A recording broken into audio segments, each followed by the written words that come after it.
आप सभी को विजार्ड ऑफ इंग्लिश क्लासेस के यूट्यूब चैनल पर स्वागत है डियर स्टूडेंट। आज हम लोग नालंदा 11th क्लास के चैप्टर 2 को डिस्कशन करेंगे। Nalanda ancient seat of learning doctor Rajendra Prasad के द्वारा लिखा गया है डियर स्टूडेंट। ठीक है, तो Nalanda ancient seat of learning जो है ये चैप्टर 2 है 11th क्लास का।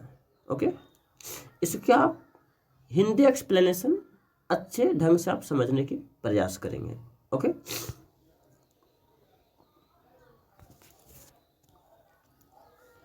Nalanda ancient seat of learning doctor Rajendra प्रसाद।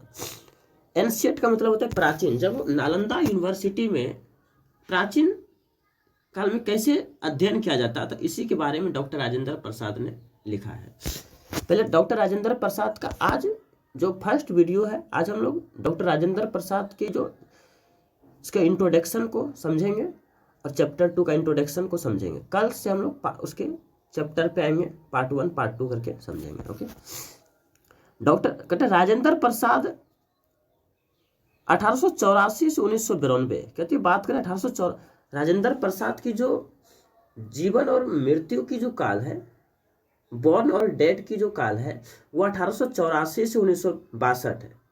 1962 1884 से 1962 है डियर स्टूडेंट। तो बॉर्न इन जीरादई बिहार, यानी कि इसका जो जन्म की बात करें, बिहार के जीरादाई में हुआ था जन्म। Was the first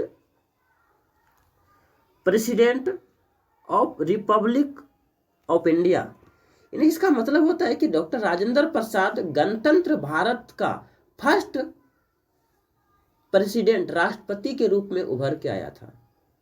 okay,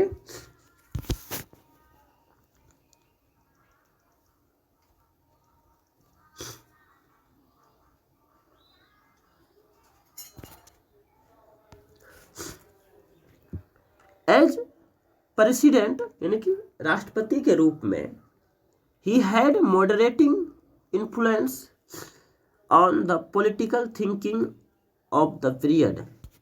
period का मतलब होता है यदि मॉडरेटिंग इन्फ्लुएंस, यानी कि जो अगर देखें डॉक्टर राजेंद्र प्रसाद अगर किसी की प्रभाव में यदि मॉडरेटिंग जो कर रहा था, इसकी राजनीतिक पॉलिटिकल थिंकिंग पर जो विचार करता, राजनीतिक पर जो विचार कर रहा था इन्होंने उस काल में, उस काल में जब ये देखो होता है कि जब आप कोई भी चीज के क्षेत्र में जब नए रहते हैं तो उस समय बहुत ही सोच विचार करना पड़ता है। अगर आपको किसी को अगर कभी वो राजनीतिक में नहीं है तो उसको एक बार अचानक उसको राष्ट्रपति बना दिया जाए, प्रधानमंत्री बना दिया जाए, उसको साल जो 5 ईयर होगा या तो 1 ईयर उसको सीखने समझने में लग जाता है।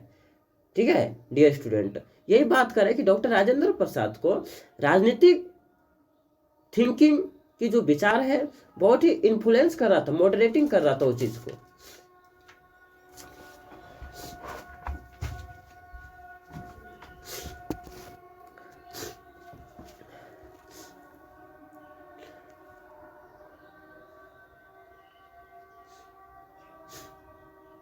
He also shared Gandhi's great vision, यानी कि अगर इसके बाद देखें कि इसका एक जो इसको जो प्रभावित कर रहे थे, उन्होंने जो शेयर किया गांधी जी, जिसके एक महान सबसे महान विजन था इसके आंखों के सामने, कौन? Gandhi ji. The making of a new man in society, और इसको बनाने का जो एक समाज में एक नए आदमी के रूप में जो उभार के लाना एक गांधी जी का ही काम था। इसको बहुत ही गांधी जी से ऐसे समझो कि गांधी जी से ये बहुत ही प्रभावित था, गांधी जी के विचार से, गांधी जी से इन्होंने बहुत कुछ सीखा, ऐसे समझो। A living embodiment of plain living and high thinking, Dr. Prasad was a statesman, scholar, historian, educationist, lofty idealist, social reform, and above all great constructing thinking। अगर देखो, अगर किसी चीज को आप पहले डेवलप करना चाहते हो तो उसके लिए पहले एक प्लान बनाना होगा। अगर हम एजुकेशन आप समाज को बदलना चाहते हो तो पहले समाज के सोच को बदलना होगा। सोच को बदलने से पहले वहाँ के लोगों की एजुकेशन बदलना पड़ेगा डियर स्टूडेंट, तभी ही समाज में एक नया बदलाव आ सकता है। ठीक है, इसके लिए क्या होना चाहिए, एक बड़ा इंफ्रास्ट्रक्चर तैयार करना होगा, बड़ा ही प्लानिंग की जरूरत होगा, बड़ा ही आदर्शवाद आइडियलिस्ट होना चाहिए, बड़ा ही एजुकेशन की व्यवस्था कराना होगा, तभी समाज में एक नया बदलाव आएगा, तब समाज ही बदलेगा डियर स्टूडेंट। ठीक है ना, ऐसे नहीं बदल जाएगा। ठीक है ना, तो कोई भी चीज को बदलने के लिए उसकी सोच को बदलना पड़ेगा। सोच को बदलने से पहले उसको वहां पे समाज में एजुकेशन होना, एजुकेशन को लाने से पहले आपको एक इंफ्रास्ट्रक्चर यानी कि एक स्कूल कॉलेज का डेवलप करना होगा। ठीक है, तो इसके लिए एक प्लानिंग की जरूरत पड़ता है। इसी तरह कहता है कि अगर हम डॉक्टर राजेंद्र प्रसाद की यदि बात करें तो एक विद्वान के रूप में, जो एक अच्छे विचार के रूप में, अगर इसको हिस्टोरियन यानी ऐतिहासिक भी था, ये एजुकेशनिस्ट था, आदर्शवादी थे और समाज में बदलाव करने वाला भी आदमी था। ये बहुत ही ग्रेट कंस्ट्रक्टिव थिंकर के लोग थे ये। Okay, the speech Nalanda ancient seat of learning, जैसी बात करें द स्पीच, इन्होंने स्पीच दिया है, speech Nalanda ancient seat of learning. इन्होंने ये जो Nalanda ancient seat of learning जो है, ये एक स्पीच है, भाषण है, ऑब्जेक्टिव में पूछ सकता है ये एंशिएंट सीट ऑफ लर्निंग क्या है, स्पीच है। Okay, speech taken from speeches of the president Rajendra Prasad volume 1। ये जो लिया गया है ancient seat of learning, doctor Rajendra Prasad के एक जो वॉल्यूम 1 है, speeches of president Rajendra Prasad volume 1 के नाम से ही एक बुक है, उसी से ये स्पीच को डिलीवर किया गया है। डिलीवर कब किया गया, कहते हैं deliver by doctor Rajendra Prasad, deliver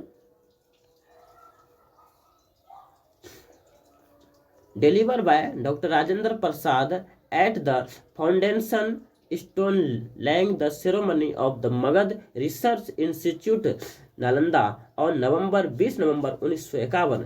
जब नालंदा यूनिवर्सिटी की जो नींव रखा गया था 20 नवंबर 1951 को रखा गया था। ठीक है ना, उसी के फाउंडेशन यानी कि उसी के जब स्थापना का सेरेमनी करने के लिए गए, उसी के समारोह में जब गया था डॉक्टर राजेंद्र प्रसाद, कहाँ का, मगध नहीं ना, मगध रिसर्च इंस्टीट्यूट नालंदा को 20 नवंबर 1951 में जब उसकी जो फाउंडेशन, इसकी जब उसका नींव रखा गया था, ठीक है ना, उसी के सेरेमनी, उसी के समारोह स्थल में जब गया था, वहीं पे इन्होंने इसके नालंदा यूनिवर्सिटी के बारे में बखान किया गया था, तो उसकी व्याख्या किया गया, एक्सप्लेन किया गया, और ये डिलीवर जो है speeches of president Rajendra Prasad volume 1 से इस चीज को डिलीवर किया गया।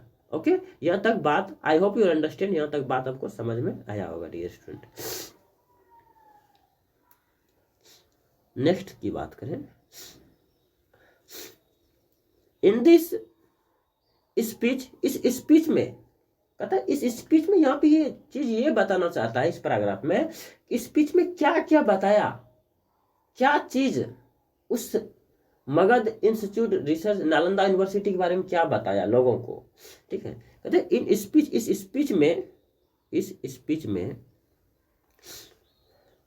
Doctor Prasad enunciates the past glory of the Nalanda university and pleads for its revival. कहता है कि यहाँ पे डॉक्टर राजेंद्र प्रसाद की बात करें, उन्होंने एक अपने सही शब्दों के उच्चारण से पास्ट यानी कि जो बीता हुआ वैभव था, इस चीज को, नालंदा यूनिवर्सिटी की जो वैभव था, जो वैभव, जो बहुत ही एक एम्फेसाइज दे के, बहुत ही जोर दे के, उस पर बल दे के, उस पर बल दिया गया है। ठीक है ना, नालंदा यूनिवर्सिटी पे, और प्लेट्स एक तो नया चीज को उसमें लाना चाहता है, नया चीज इसको डेवलप करना चाहता है, किसको, नालंदा यूनिवर्सिटी विश्वविद्यालय को। ओके, हीज उसकी emphasis on the perfectly harmonious relationship between the guru and shishya for imparting and the receiving of knowledge is the particular interest today। इसमें उन्होंने इस स्पीचेज में, डॉक्टर राजेंद्र प्रसाद की स्पीचेज में जो है, उन्होंने इस चीज पर बल दिया गया, किस चीज पर बल दिया गया कि जो रिलेशनशिप है गुरु और शिष्य की, जो के बीच का रिलेशनशिप कैसा होना चाहिए। ठीक है ना।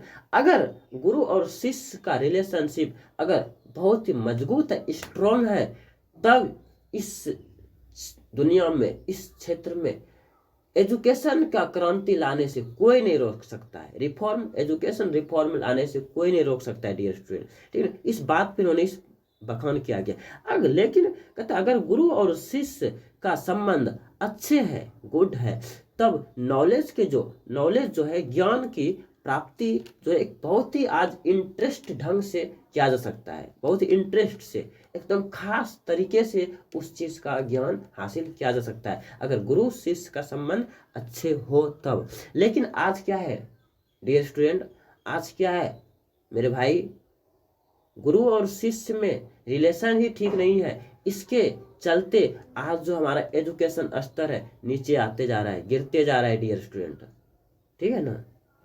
यही है इसका कारण, मेन फैक्ट यही है dear student. Okay,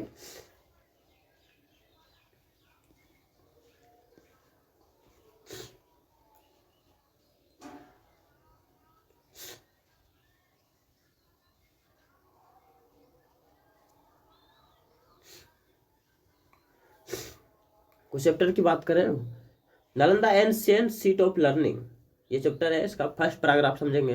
we have gathered here in Nalanda the renowned ancient university town, यानी कि बात करें हम लोग कहाँ है, नालंदा यूनिवर्सिटी जो शहर है, टाउन है, उसमें हम लोग जमा हुए हैं। यहाँ पे एक बहुत ही नालंदा की जो बात करें, रिनॉन्ड का मतलब होता है फेमस है, क्या है, एक बहुत ही फेमस है, प्रसिद्ध है ये, with the noble aim of the reviving the ancient glory of Nalanda in the world of the knowledge. It is with this object in view that the government of this state, यानी कि अगर देखें Nalanda university विश्वविद्यालय की वैभवत्या की, वैभव, glory की यदि बात करें, विश्व में, पूरे विश्व में इसकी ज्ञान का ये प्रचार करते जा रहा है, दीपक जला रहा है पूरे विश्व में, पूरे विश्व में नालंदा यूनिवर्सिटी जो अपना झंडा फहरा रहा है अपने नॉलेज से, अपने ज्ञान से।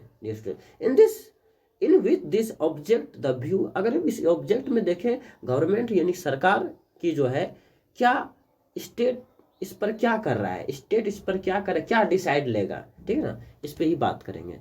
फर्स्ट पैराग्राफ ही आज हम लोग समझेंगे डियर स्टूडेंट।